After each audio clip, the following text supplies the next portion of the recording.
Welcome to The Lift with Sheila Robinson-Kiss. Come on in.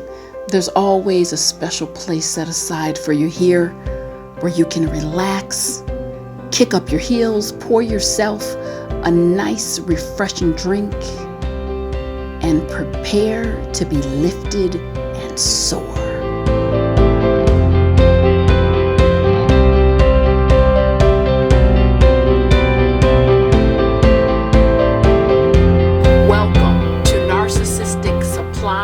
Setup and Rage, Breaking the Cycle, Part 3, Training the Narcissist in Your Life.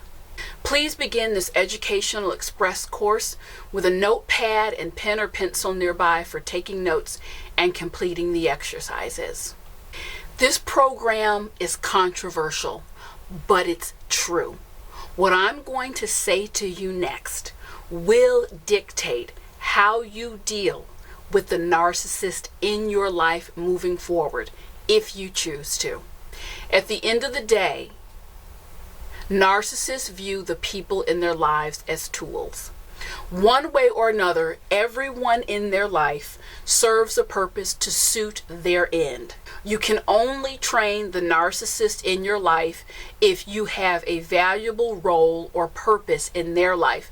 Let me repeat that. You can only train the narcissist in your life if you have a valuable role or purpose in their life. The role or purpose could be as significant as a spouse or child, or as minimal as the narcissist gardener.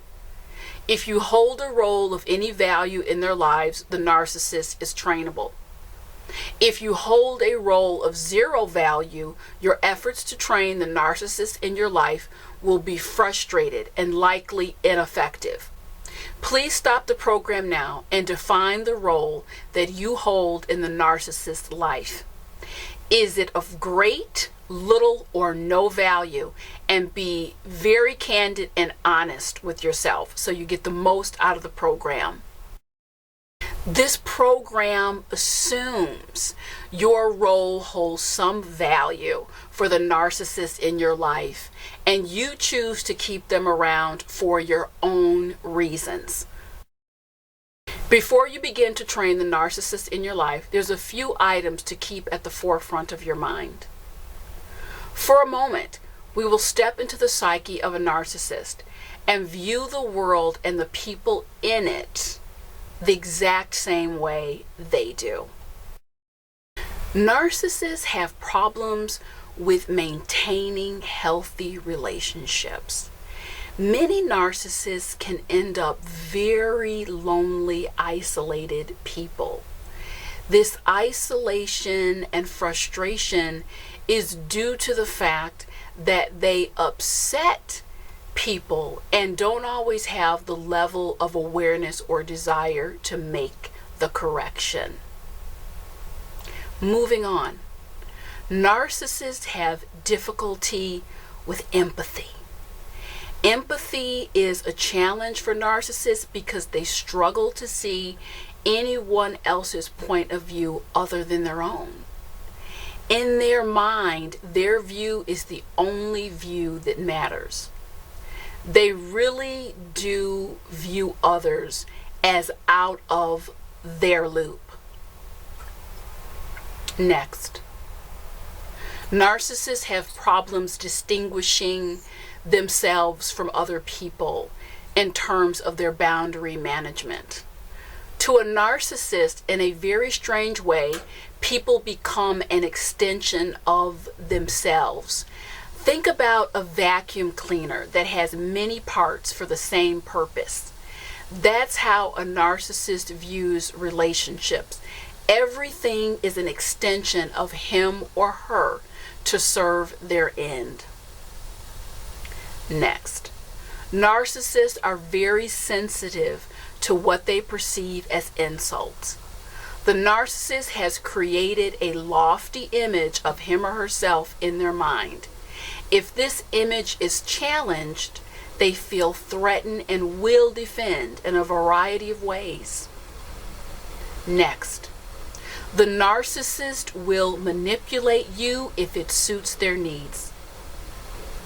Watch out for the manipulation tactics of a narcissist. They will go to extreme means to keep you under control, especially if you supply them in any way. Next, narcissists detest those who do not admire them. Narcissists thrive on admiration. If they sense you don't love or admire them, they can hate you and will lash out. Lastly, narcissists can and do use people without shame, remorse, or considering the consequences. As stated early, narcissists view people as tools. If you drift into their fog, you can be used again and again and again to the point that it becomes automatic. Bottom line, narcissists don't think the way you do.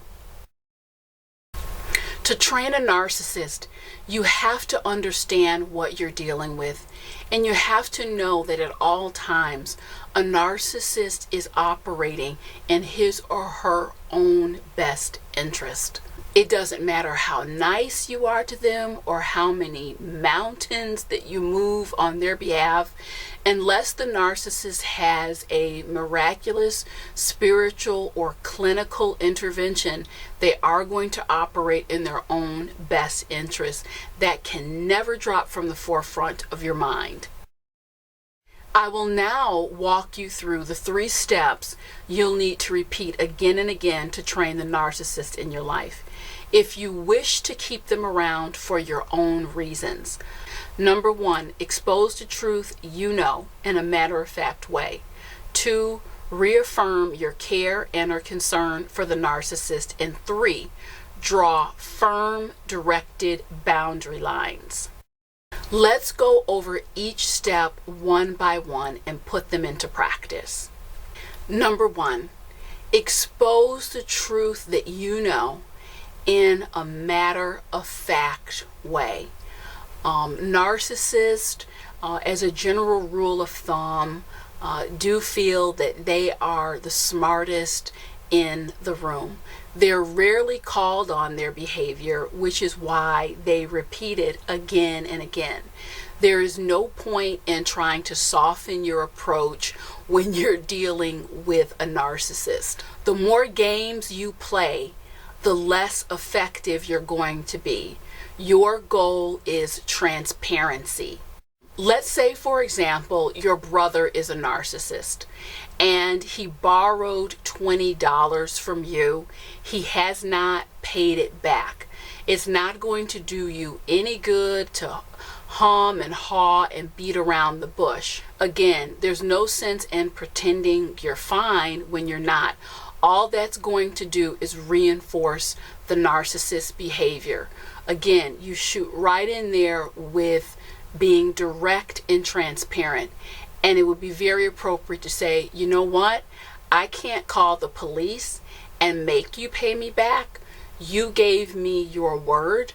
So what I want you to know is that moving forward, regardless of the situation you come to me with, I will not extend another loan or let you borrow another dime.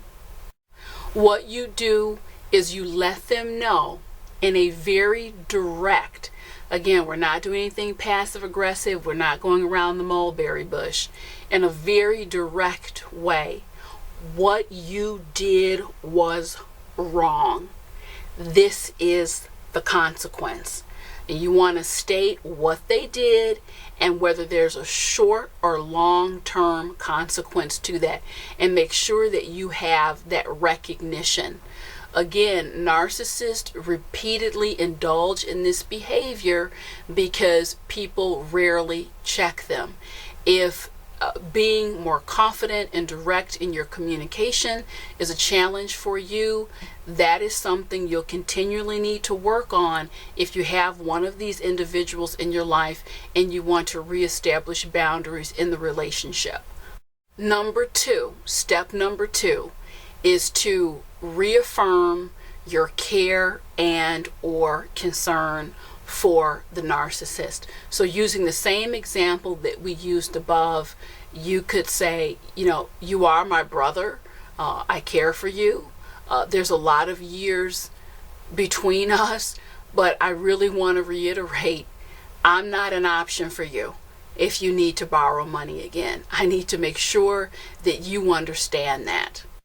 We make sure that we go back and really validate that they've heard us, and there's nothing wrong with doing that in compassion, because this really is training for some of you and retraining for others.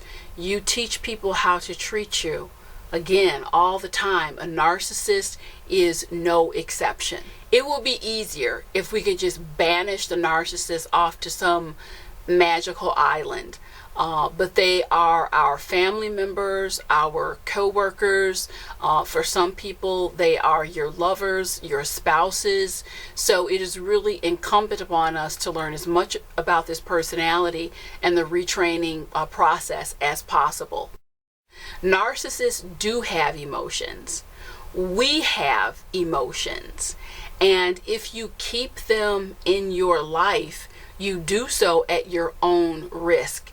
And they must be trained, and often with a heavy hand. Number 3, draw firm, directed boundaries. One of the things that you really have to prepare yourself for is a narcissist continuing to shift tactics to manipulate you. They will try to threaten you, guilt trip you, any variety of things, again, to keep that supply going. So you feed them what they need, which sometimes can be gratification, sometimes just the feeling of power. Look what I did. I could get one more over them. We're going to stay with the same example that you've loaned your brother a sum of money. You've already made it clear to him, I'm not the resource you can come to again. You better believe that he's going to continue to test that boundary, but he'll up the ante next time. Are you kidding me? You know I'm in a bad situation. I need another $500 or I'm going to be put out on the street. I told you I was sorry. I'm sorry. That's not going to happen again. I am guaranteed. I'm a guarantee for this money. We can sign a promissory note. What? Tell me what you want. Anything. I know you're not going to see me homeless. That can't happen.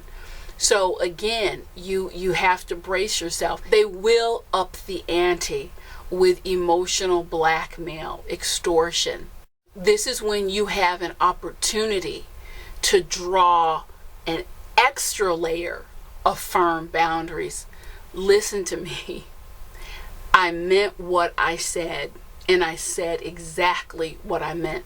I know you are in a hard situation, but you have proven to me on more than one occasion you're not trustworthy. There is no trust here. You're right. We are brothers.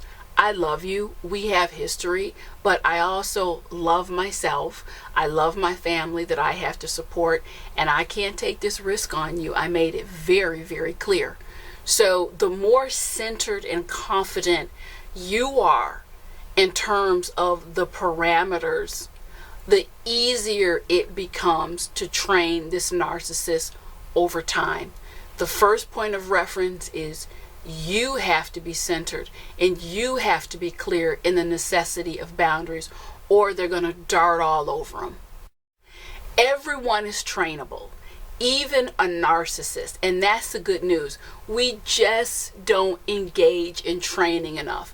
If a narcissist is in your life and walking all over you emotionally or in any other way, it's because they have been doing just that. You can turn it around, you can reverse it by using the strategies in this video series. Thank you so much, and I'll see you again soon.